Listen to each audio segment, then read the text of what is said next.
যদি নাম হিসেবে বিবেচনা করা হয়, নেইমার এখনও ব্রাজিলের সেরা তারকা। ফিট থাকলে নিজের দিনে একাই পার্থক্য গড়ে দিতে পারেন। নেইমার মানে প্রতিপক্ষের জন্য এখনও বাড়তি আতঙ্ক। ব্রাজিলের ইতিহাসের সর্বোচ্চ গোলদাতা হলুদ নীল জার্সিতে 128 ম্যাচে করেছেন 79 গোল। কিন্তু বাস্তবতা কঠিন। 2023 সালের অক্টোবরের পর থেকে জাতীয় দলের হয়ে আর খেলার সুযোগ পাননি। গত 4 বছর পরিস্থিতি একেবারেই তার নিয়ন্ত্রণে ছিল না। 2022 বিশ্বকাপের পর থেকে সব মিলিয়ে 11 বার চোটে পড়েছেন। ফলে 807 দিন মাঠের বাইরে থেকে মিস করেছেন 114টি ম্যাচ। তবে শেষ দিকে এসে কিছুটা থিতু হয়েছেন। চলতি মৌসুমে নেইমারের পারফরম্যান্স কিছুটা আশাবাদী করে তুলতে পারে আপনাকে। এখন পর্যন্ত 15 ম্যাচ খেলে 6 গোল ও 4 অ্যাসিস্ট করেছেন সাবেক এই বার্সেলোনা ফরওয়ার্ড। এর আগে 2024-25 মৌসুমে 30 ম্যাচে 11 গোল ও 4টি অ্যাসিস্ট করেছিলেন। গত কয়েক মাস ধরে ফুটবল দুনিয়ার অলিগলিতে সবচেয়ে বড় সাসপেন্স ছিল বিশ্বকাপে নেইমার থাকবেন কি থাকবেন না। চোট, অস্ত্রোপচার, ফিটনেস ফিরে পাওয়ার লড়াই আর মাঠের বাইরের হাজারো গুঞ্জন পেরিয়ে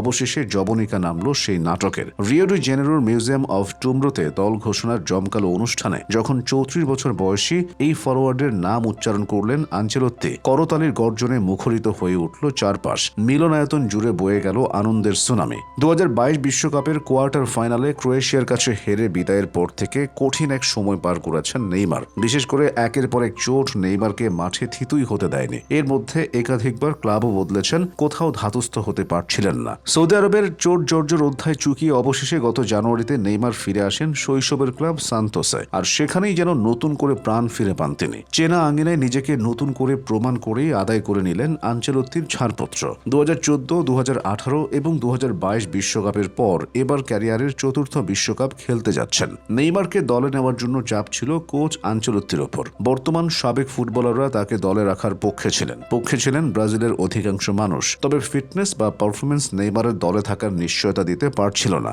দীর্ঘদিন হলুদ জার্সি গায়ে না জড়ানো এই তারকাকে দলে নেওয়া নিয়ে বেশ কঠোর অবস্থানে ছিলেন আনচেলত্তি। তিনি সাফ জানিয়ে দেন, পুরোপুরি ফিট এবং চোট কাটিয়ে ছন্দে ফিরলেই কেবল বিশ্বকাপের টিকিট পাবেন তিনি। অবশেষে কোচের সেই কঠিন শর্ত পূরণ করে ফুটবল মহাযজ্ঞের দলে নিজের জায়গা পাকা করলেন নেইমার। ব্রাজিল দল সর্বশেষ 2002 সালে জাপান ও দক্ষিণ কোরিয়ার মাটিতে বিশ্বকাপের ট্রফি উঁচিয়ে ধরেছিল। জার্মানিকে 2-0 গোলে হারিয়ে পাওয়া সেই ঐতিহাসিক অর্জনের পর কেটে গেছে দীর্ঘ 2 দশক। এরপর অনুষ্ঠিত 5টি আসরে দলটির সর্বোচ্চ সাফল্য ছিল কেবল সেমিফাইনাল। এমনকি 2022 সালের কাতার বিশ্বকাপেও কোয়ার্টার ফাইনালে ক্রোয়েশিয়ার কাছে টাইব্রেকারে হেরে বিদায় নিতে হয়েছিল তাদের। এবার সেই খরা কাটিয়ে ষষ্ঠ শিরোপা জয়ের লক্ষ্যে উত্তর আমেরিকায় পাড়ি জমাবে আনচেলত্তির শিষ্যরা। যুক্তরাষ্ট্র, মেক্সিকো ও কানাডার যৌথ আয়োজনে হতে যাওয়া এবারের বিশ্বকাপে সি গ্রুপে খেলবে ব্রাজিল, যেখানে তাদের প্রতিপক্ষ হিসেবে থাকছে মরক্কো, হাইতি ও স্কটল্যান্ড। মূল পর্বে মাঠে নামার আগে নিজেদের ঝালিয়ে নিতে পানামার বিপক্ষে একটি প্রস্তুতি ম্যাচও খেলবে সেলেসাওরা।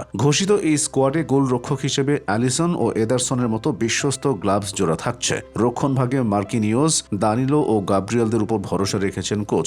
মধ্যমাঠ সামলানোর দায়িত্ব থাকছে কাসেমিরো, ব্রুনো গিমারায়েজ এবং লুকাস পাকেতার মতো তারকাদের কাঁধে। আর আক্রমণ ভাগে অভিজ্ঞ নেইমারের সঙ্গে জুটি বাঁধবেন Vinicius Junior, Raphinha, Gabriel Martinelli এবং তরুণ সেন্সেশন এন্ড্রিক। অভিজ্ঞ ও তরুণের এক দারুণ মিশ্রণে গড়া এই দল নিয়ে এবার হেক্সা মিশনের স্বপ্ন বুনছে সাম্বা ছন্দের দেশ ব্রাজিল। তার উপর ব্রাজিলের বর্তমান দলে এমন কোনো তারকা নেই যাকে সুযোগ দিতে নেইমারকে বাদ দেওয়া যায়। নেইমার লম্বা সময়ের এই বিরতিতে ব্রাজিল দলের অনেক কিছুই বদলেছে। এক পর্যায়ে ফিরে যান নিজের শৈশবের ক্লাব সান্তোসে। সবকিছুর মূলে ছিল একটা বিষয়, বিশ্বকাপের জন্য নিজেকে তৈরি করা। কিন্তু গতকাল রাত পর্যন্ত নিজেকে নিয়ে নিশ্চিত কোনো বার্তা দিতে পারেননি নেইমার। এদিকে গতকাল সোমবার রাত 2টায় দল ঘোষণা করেছেন ব্রাজিল কোচ কার্লো আনচেলত্তি। কিন্তু অদ্ভুত এক দোদুল্যমান পরিস্থিতিতে এখন নেইমার ভক্তরাও।